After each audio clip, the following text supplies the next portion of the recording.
Hello, kids. It's Mr. Hammond and my lovely assistant today, and her name is Nina. All right. And today we're going to be talking to you about a concept called density. It also goes along with a concept called buoyancy. But first off, we're just going to describe what we're doing.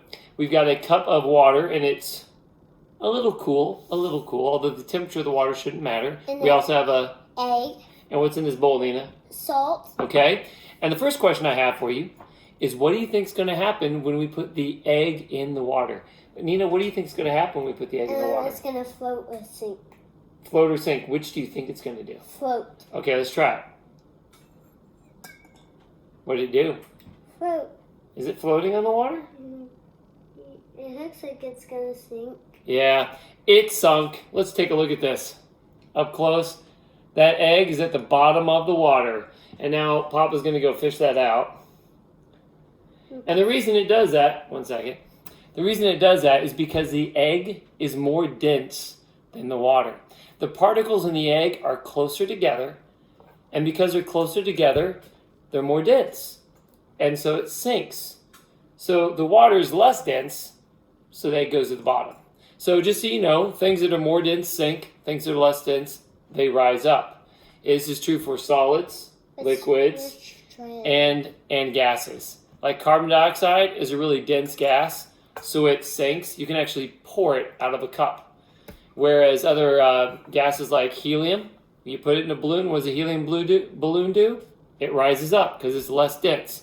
So now let's change the density of the water by adding salt. So Nina, we're going to add salt to this water and stir it up. And the salt's going to fill up all the open spaces of the water. How many tablespoons of salt do you think it's going to take to make the water more dense than the egg? Make a guess. How many?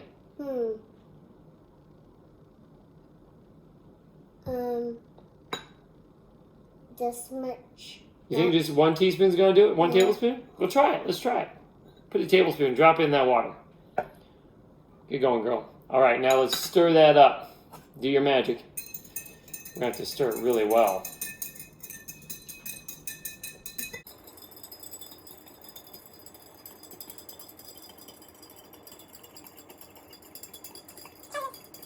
All right, take it out.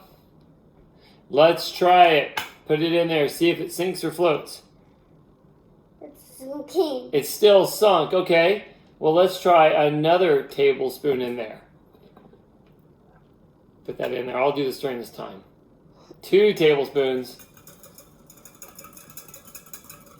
We got to stir it up good. What we're doing right now is we're getting all the salt mixed into the water. So we can see if the egg will float. We're trying to make the water more dense. We're filling in all the open space between the water molecules with salt. Not yet. Okay. Not yet. Almost there. Okay. Wait. Let's calm down. Okay, try it. It's floating. It's floating. That's right, guys. 2 large tablespoons of salt. And the water became more dense. You gotta push the egg over there so you can see it. Became more dense than the egg itself, and now the egg floats. You should totally try this at home. What do you think if we add more salt? What's that gonna do, Nina? Make it float more. Okay, let's add a couple of get more salt. More salt. More salt. All right, let's try that. Now, there's something that Nina doesn't know that I do, and that's that there's only so much open space in the water for the salt to go.